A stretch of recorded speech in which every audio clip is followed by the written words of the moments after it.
So here today, I'm joined by my partner Paul Stamoulis, and we're having an interesting conversation, I suspect, today with Ryan Renteria. Ryan was introduced to us by our friend Austin Ramos. They both live in the Sacramento area of California, where Ryan tortures us by telling us it's 80 degrees and sunny in Sacramento today. So it sounds like a perfect fall day. It's a pretty nice day here in the New Beautiful. York area as well.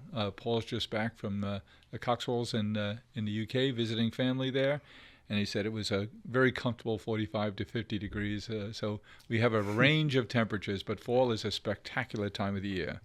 The only thing is, we know what's coming next.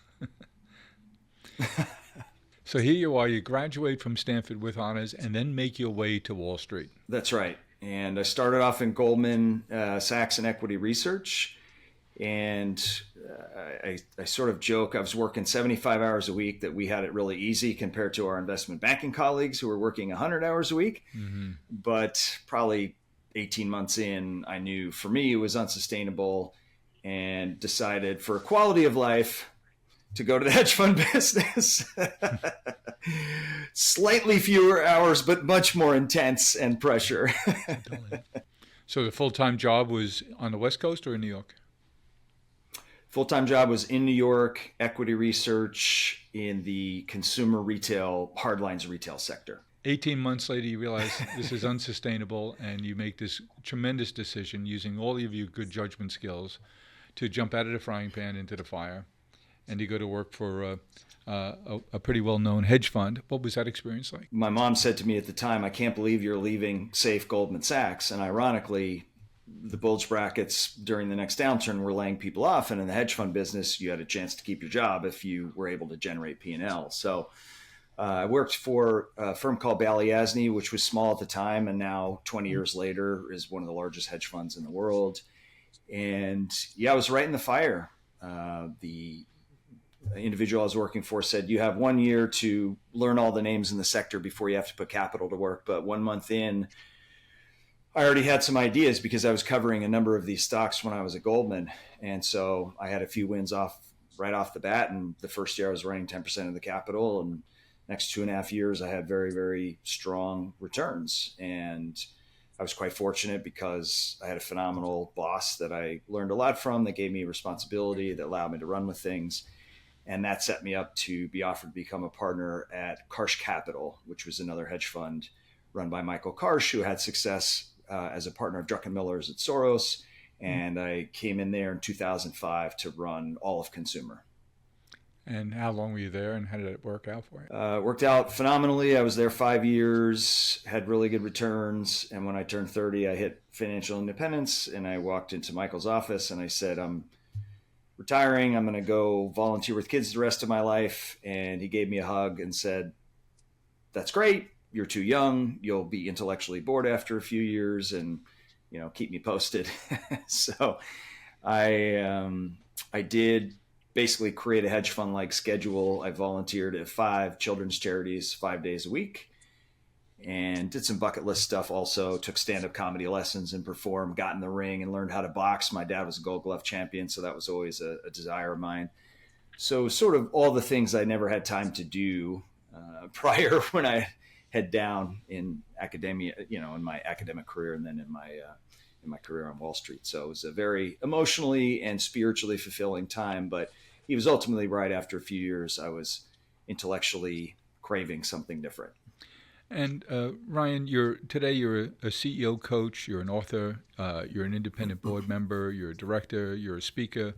What was it like at the very end when you said, "I have to pull the cord on this parachute"? It was extraordinarily challenging because you're reminded that once you get off the boat, it's really hard to get back on. So you better make sure that you're making the right decision to get off the boat. What was your life like in that last year? It was a lot of concern. Is this the right decision? A lot of planning. What am I going to do next, etc. And I think one of the best things I did was stay in the job 6 to 9 months past when I really needed to make certain that I really did want to leave and I had the right exit strategy in place. And then when I made the announcement, I got scores of emails from folks saying, man, I would love to leave, come, have coffee with me and walk me through your thought process, and maybe I can do it too. And so that was the process. And then I had these 2 years of very spiritually fulfilling volunteer work before I did get intellectually bored and start researching my next thing, which ultimately turned out to be with the Indiana Pacers. So I think the low for me occurred in 2007, several years before I walked away, but was the catalyst for the decision. So I remember each of my 3 years at Ballyesney, I had really good returns. And my first full year at Karsh in 2006, I was running a lot more money than I'd ever run before. And I had a massive year. I was up 40 something percent.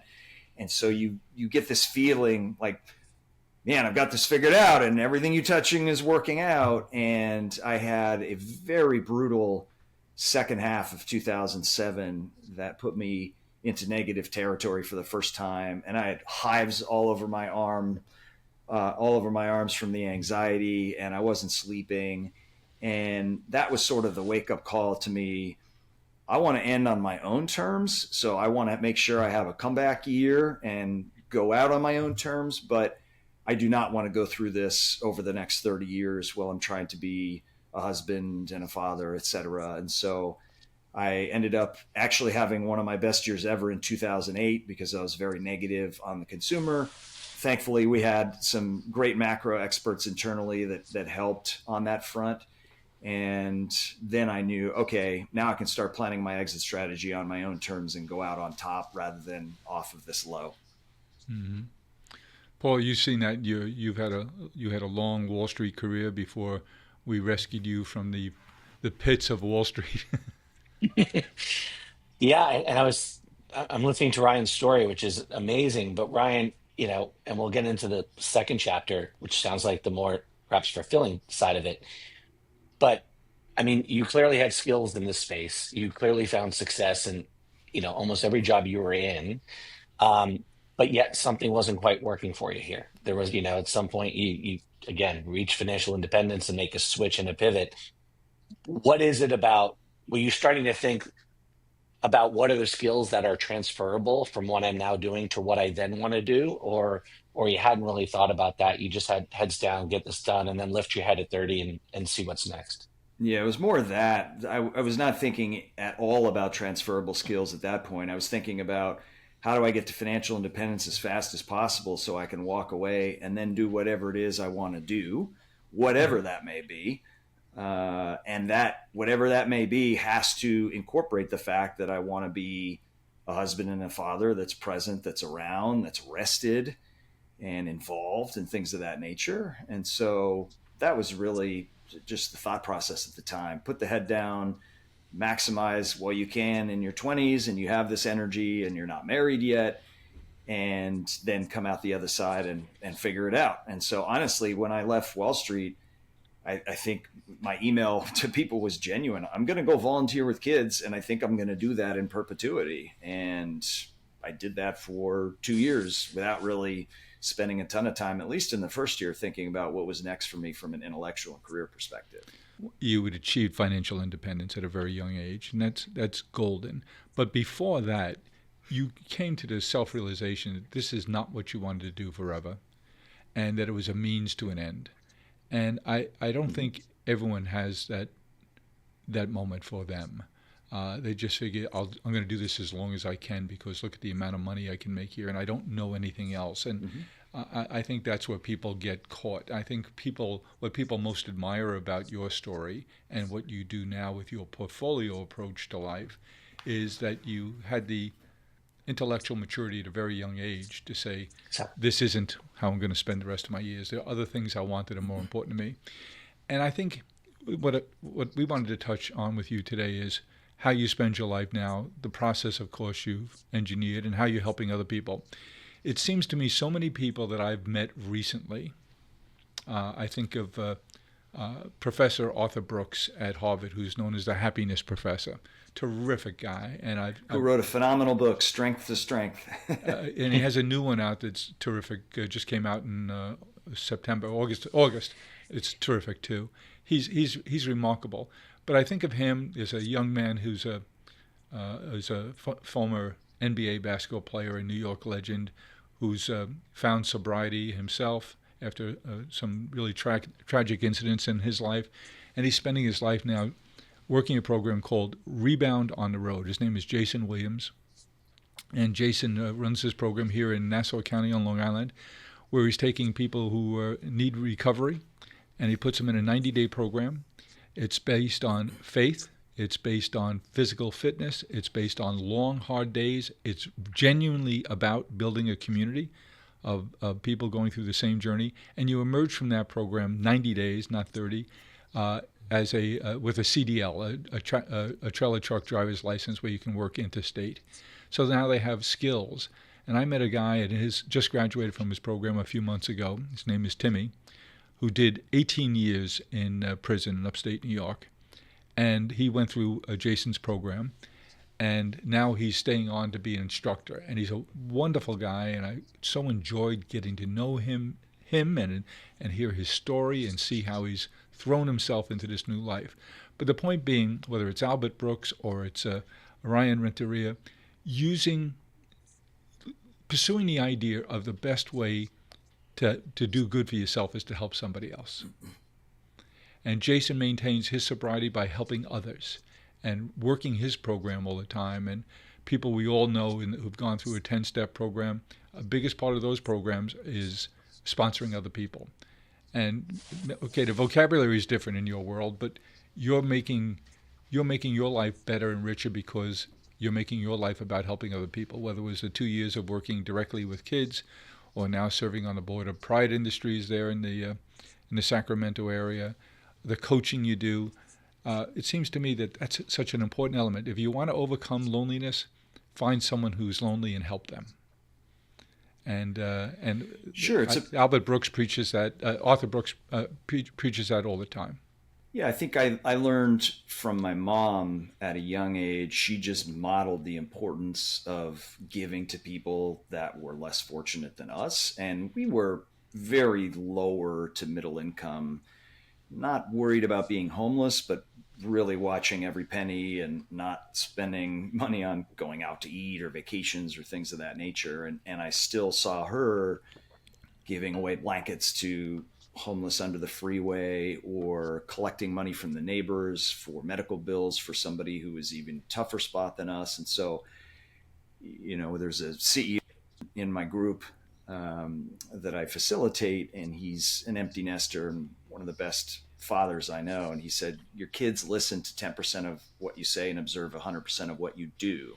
Mm-hmm. And I think my mom, without having to say it, modeled for me the importance of no matter what circumstance you're in, there's always somebody out there that you can help and that you should be helping. And that's the selfless version. And the selfish version is there's scores of research that suggests that the most happiness and fulfillment and purpose and meaning and impact you feel internally is from helping other people. Others. So whether you want to look at it from a selfless, a selfish, or a combination of those two, everyone really should have this as a pillar in their life. Ryan, let's take a look at your world today. I described some of the things you're doing. Tell us about the book you wrote, the book you authored about growth with less stress for you and your team, Lead Without Burnout. You got to burnout, so you learned from those lessons. And how do you work with CEOs today to help them to see the warning signs and to anticipate and to make sure that they're not leading their people into burnout themselves? Yeah, so I am an executive coach specializing in CEOs. And during COVID, I kept hearing this theme over and over again that I'm burning out and my teammates are burning out, and I'm not exactly sure what to do about it. And so I decided I'd always wanted to write a book, and I thought this is a good opportunity to attack a very relevant topic from a unique angle and lay out my own perspective on it. I think a lot of people just think specifically about the mental health lane, but there's so many other layers to leading a team and creating a culture and a set of systems that minimize burnout for you as a CEO and for your teammates. And so I did end up writing Lead Without Burnout. And I decided I wanted to donate all of the proceeds to mental health charities like Mindshare Partners that focuses specifically on mental health in the workplace. And really the core of the book is how do you create a world-class culture so that you attract A-plus talent and learn to go away from what got you there, which is being deep in the weeds and controlling everything and micromanaging things, to a higher level, learning how to trust those people and delegate and outsource to free you up for two major parts that you need to focus on. And that is deep strategic thinking about what's really going to drive your business's EBITDA and return on invested capital over the long haul, and all of the things that you need to be doing for mental refreshing, from sleep, meditation, spending time with family, nutrition, getting a good workout at the gym, etc. And so that's really the premise and the background of the book. And just really fortunate how well the reception has been. The book ended up winning 2 awards, and more importantly, just people writing me about the changes that they've been able to implement and have on them, their mental health and their burnout in their lives. The arrival of the holiday season brings with it a kind of wonder. Moments like these are made even sweeter with Harry and David. From gourmet goodies to fully prepared meals, Harry and David makes it easy to turn your gatherings into memories that last a lifetime. You're a research guy, you're into statistics, granularity. You come from Northern California, where the premise of the book Moneyball comes from, with the Oakland A's. So Moneyball in baseball, what's the version in basketball? Right. So after 2 years of volunteering, I decided I love this, but I'm craving intellectual stimulation. If I'm going to go back to work, it's got to be something fun I really enjoy. And I always loved sports growing up. And I never played collegiately, so I knew my angle would have to be analytics. And there was a movement across the major sports. And so I started reading everything I could on baseball, basketball, and football analytics, and determined that the arbitrage was largely gone in baseball because Moneyball was written in 2003. So 8 years later, every team had 4 Wharton PhDs in their front office fighting for the last 50 bips of arbitrage. Mm-hmm. And football was the opposite, where you had these gruff old coaches that have been that have been punting on 4th and short for 30 years that wanted nothing to do with analytics guys. And basketball was in this perfect sweet spot where some early adopters had some success. Not everybody had somebody yet, but post-financial crisis, hedge fund and private equity guys were buying up teams and installing evidence-based decision makers. So studied everything I could on basketball analytics, built my own algorithms for analyzing NBA, college, G League, EuroLeague players, and reached out to all my old CEOs and CFOs from the retailers that I covered when I was on Wall Street and just said, hey, do you know any owners, any board members, any GMs? And ended up getting in front of a number of owners and GMs and getting offered a few opportunities. And the Indiana Pacers offered me what I thought was the best opportunity. It's a phenomenal culture run by just a world-class human being, the owner, Herb Simon. And it was a chance to come in and sort of be the first analytics person in the organization and design and create this thing. And so I spent 9 years using AI and analytics to basically advise the front office on trades, free agent signings, draft picks, and the coaching staff on upcoming opponents, strengths, weaknesses, tendencies, and how to maximize our own play calling, shot selection, play type selection, etc. Can you watch a game today and enjoy it? It's very difficult.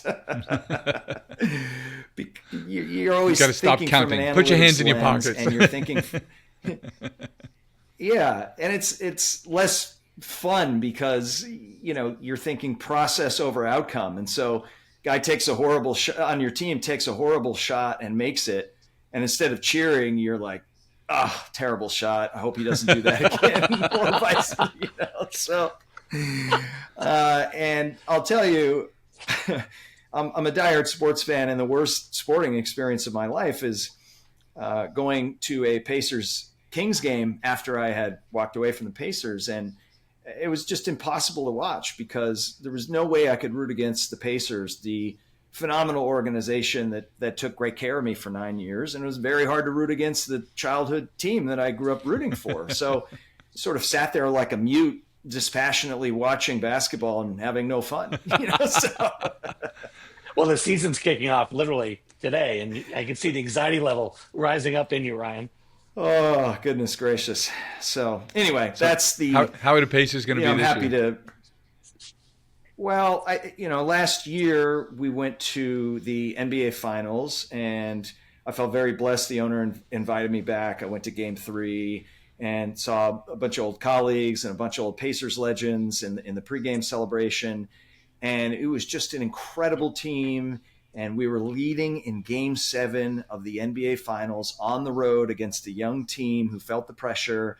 Haliburton had gone 3 for 3 from downtown in the first quarter and then suffered a devastating injury that requires I think it's a 9 to 12 month recovery. So he won't be playing this season, which obviously is very, very difficult. And I believe it's the third time in the last 15 years when the Pacers have suffered the unfortunate star having an injury that derails the entire season. So it's quite unfortunate, just bad luck, unfortunately. Yeah. I have a friend and a writing partner, research partner named Dr. George Everly. And he said, he's one of those people who said something and it just clicked for me. It changed how I view things. And that was a few years ago when we were talking about work-life balance. And he said, that's the wrong way to think about it, Jim. I said, what do you mean, George? He said, you need to think about work-life integration. It's impossible to manage. This is my family time. This is my social time. This is my work time. It's not possible anymore or practical. But if you think about proper integration, and those of us who are in business for ourselves or in businesses that we've started or own or have a big voice in, it's easier for us than if I work for the XYZ Corporation because I could bring my kids to work. I could make them work. Right. And involving, one of the joys I've had in life is involving my kids in my adventures, the people I meet, the people I get to introduce them to. And now I think the same way, even more excitedly about introducing my grandchildren to experiences or one-on-one time with them or getting them involved in work or in our charities, which is another form of work. But to see them get excited about making a difference, helping other people, sense of responsibility. A few months ago, we had a big golf outing that we run as a fundraiser in the spring. And my 11-year-old granddaughter had said that she would volunteer to work at the event after the golf outing, the dinner. And father was to pick her up and bring her over, and he was running late. And he said, "Oh, it's too late. I guess it's not worth going over there." And no, Dad, I have to go. I have responsibilities.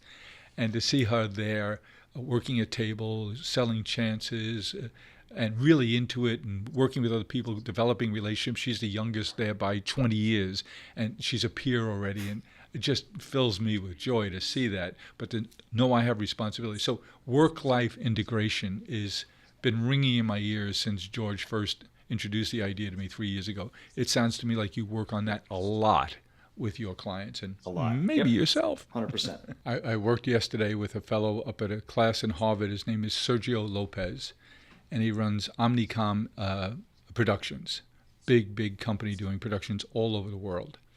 And he said that he made a mistake when he first took over, which was he thought the first thing he should do is go do a road show.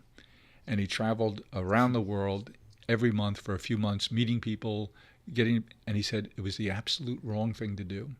It was a waste of time and energy. And it sounds to me like you would absolutely agree with him, because he said the most important thing he could have and should have done, and in fact what he corrected to do, is spend the time to make sure he had the right team in place so that they would affect the people in the right way, that he wasn't going to be able to do it all himself. It was all about spending the time hiring, recruiting, training the team that would work with him to do that, and that he absolutely wasted his time and energy flying around the world several times. How do you truly scale your business? Through hiring, developing, and retaining A-plus talent. And that's usually where I spend a significant amount of time with folks off the bat. I do think, and then secondarily, well, you can argue which comes first or second, shaping the culture, having your cultural bylaws, your North Star, your mission, your values to get everyone rowing in the same direction, and making sure when you are out there hiring that you're looking for people that fit underneath that cultural philosophy that you've designed and hung your hat on. I do think a roadshow, it can be valuable if it's, I call it more of a listening tour.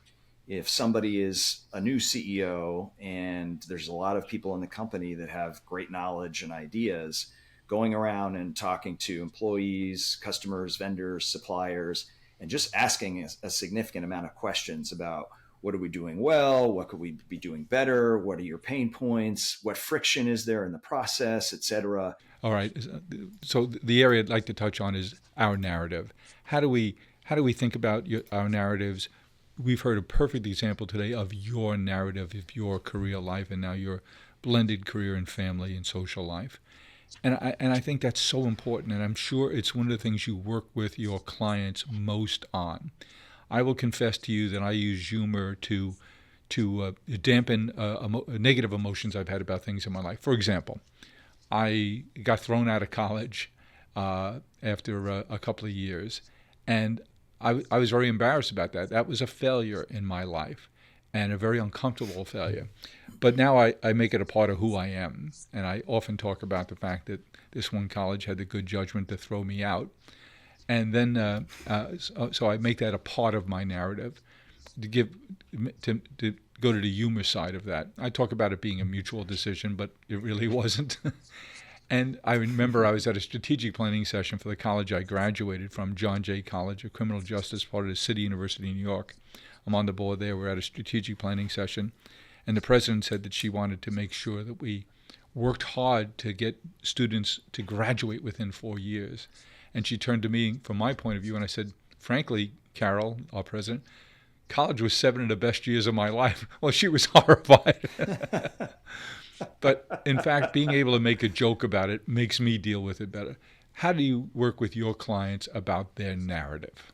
You know, there's personal narratives and there's cultural narratives. And I think with the CEOs that I work with, I'm focused on what is the narrative running through your culture? What is it that your culture is all about? What are you trying to do?